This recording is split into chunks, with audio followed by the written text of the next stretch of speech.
भारत का एकमात्र ऐसा देवी मंदिर जहां माता को साल में 3 दिन मासिक धर्म आता है और इस दौरान आसपास की नदी और तालाब का पानी भी खून की तरह लाल हो जाता है। क्या इसके पीछे कोई वैज्ञानिक कारण है या फिर ये देवी माँ का चमत्कार? आखिर क्यों इस मंदिर में माता की मूर्ति की जगह योनि की पूजा की जाती है? क्या है इसके पीछे का रहस्य और इस जगह पर ऐसा क्या खास है कि पूरे देश के तांत्रिकों का यहाँ मेला लगता है और इसे वशीकरण, काला जादू और तंत्र मंत्र करने वाले तांत्रिकों का गढ़ माना जाता है? सबसे चौंकाने वाली बात, क्या सच में इस मंदिर में के लिए एक पशु की बलि दी जाती है? इस प्राचीन परंपरा का क्या रहस्य है? यह शक्तिपीठ और भी खास तब बन जाती है जब देवी 10 महाविद्या के साथ विराजमान होती है। आखिर यह 10 महाविद्याओं कौन सी हैं और उनकी ताकत क्या है? कामाख्या देवी के ऐसे कई अनसुलझे रहस्य और आज हम इस डॉक्यूमेंट्री में उजागर करने वाले हैं, तो हमारे साथ बने रहिए क्योंकि आज आप जानेंगे कुछ ऐसा जो शायद आपने पहले कभी नहीं सुना होगा। भारत के असम राज्य के गुवाहाटी में स्थित कामाख्या मंदिर एक ऐसा स्थल है जहां शक्ति उपासना अपने सबसे रहस्यमय और अनूठे रूप में प्रकट होती है। यह मंदिर 51 शक्ति पीठों में एक प्रमुख स्थान रखता है जहाँ देवी कामाख्या की पूजा योनि रूप में की जाती है जो सृजन और मातृत्व का प्रतीक है। नमस्ते दोस्तों, आज हम आपको ले चलेंगे एक ऐसे रहस्यमय स्थान पर जहाँ भक्ति तंत्र मंत्र का मिलन होता है। क्या है इस मंदिर के निर्माण का इतिहास? ऐसा क्या हुआ था कि मां कामाख्या ने असम के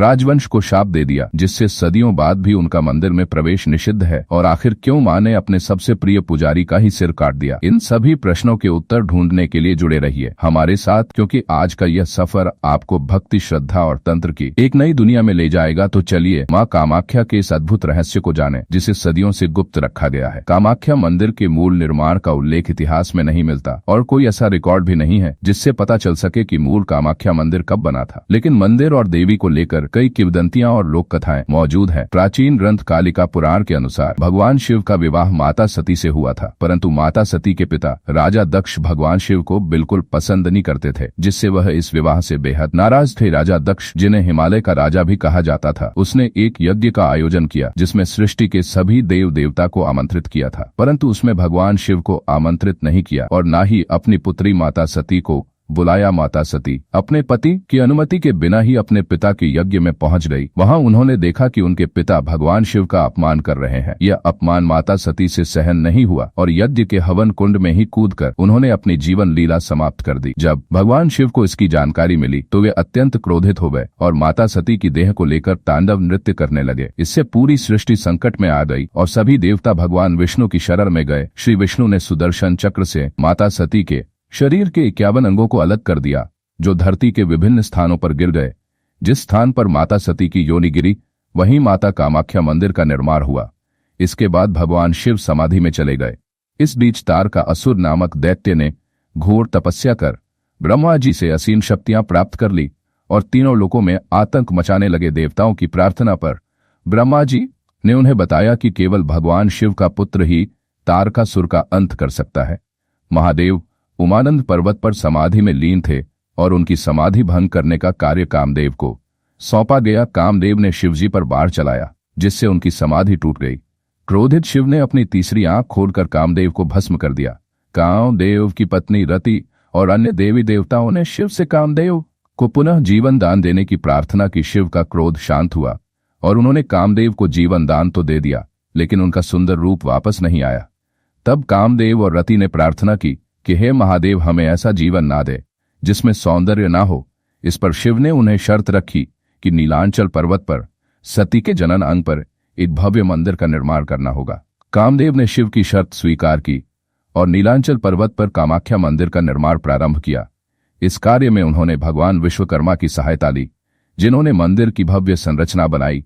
कामदेव ने इस मंदिर में भैरव और 67 योगिनी की मूर्तियां भी स्थापित की। उनकी तपस्या और भक्ति का फल स्वरूप उन्हें अपना पुराना सुंदर रूप भी पुनः प्राप्त हो गया। मंदिर को आनंदख्या नाम दिया गया। इसके साथ ही जहां शिवजी समाधि में लीन हुए थे उस स्थान पर उमानंद भैरव मंदिर की स्थापना की गई। ऐसा कहा जाता है कि जो भी भक्त कामाख्या मंदिर के दर्शन करने आता है उसे उमानंद भैरव के दर्शन भी अनिवार्य रूप से करने होते हैं। लेकिन आगे बढ़ने से पहले इस वीडियो को एक लाइक करके, क्योंकि यह आपके लिए 1 सेकंड का काम है, लेकिन इससे हमारी काफी बड़ी मदद होती है। एक अन्य कथा के अनुसार एक समय ऐसा था जब मां कामाख्या के मंदिर के ऊपर असुर राजा नरकासुर का राज्य था। शुरू में नरकासुर मां कामाख्या का एक बड़ा भक्त था, परंतु समय के साथ शक्ति की लालसा में उसने मां कामाख्या से विवाह का प्रस्ताव रख दिया। माँ ने उसे मना नहीं किया, बल्कि एक शर्त रखी।